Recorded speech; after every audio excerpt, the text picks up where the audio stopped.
శ్రీలక్ష్మీ వల్లభారంభాం యకునోముని మధ్యమాం అస్మదాచార్య పర్యంతాం వందే గురుపరంపరాం. శ్రీ ఖాద్రి లక్ష్మీ నృసింహస్వామి వారి దేవస్థానంలో అత్యంత వైభవోపేతమైనటువంటి ఉత్సవాల్లో భాగంగా బ్రహ్మోత్సవాలు ప్రతి సంవత్సరం పాల్గొన శుద్ధ నవమి నుంచి పాల్గొన కృష్ణపక్ష బహుళ పంచమి వరకు జరపబడుతూ ఉన్న 15 రోజుల పాటు అత్యంత వైభవోపేతంగా జరపబడతాయి. ఈ దినం అత్యంత ప్రశస్తమైన దినంగా చెప్పాలి. బ్రహ్మోత్సవాల్లో మొదటి దినం స్వామివారికి అంకురార్పణ కార్యక్రమం యాగశాలలో అత్యంత వైభవంగా జరుగుతుంది. యాగశాలలో విశ్వక్సేన సుదర్శన సపరివార సమేతంగా ఈశాన్య మండపంలో గల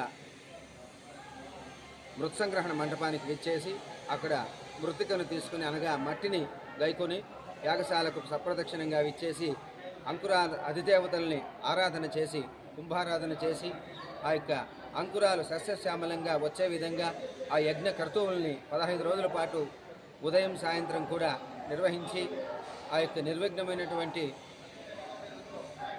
ఎటువంటి ఆటంకాలు కలగకుండా దేశం సుభిక్షంగా ఉండే విధంగా లోక కళ్యాణార్థమై జరుపబడే ఈ యొక్క యాజ్ఞిక కార్యక్రమాలకు అంకురార్పణ చేయిస్తారు. ఈ యొక్క అంకురార్పణ యందు మృత్తిక ఆ యొక్క మొలకలు ఏదైతే దిక్కులో ప్రశస్తంగా వస్తాయో ఆ యొక్క దిక్కు యందు సస్యశ్యామలమై దేశం సుభిక్షంగా ఉంటుందని ఆగమశాస్త్ర విదితం. నవధాన్యాలను కూడా ఆ యొక్క అంకురార్పణలో వినియోగించడం జరుగుతుంది.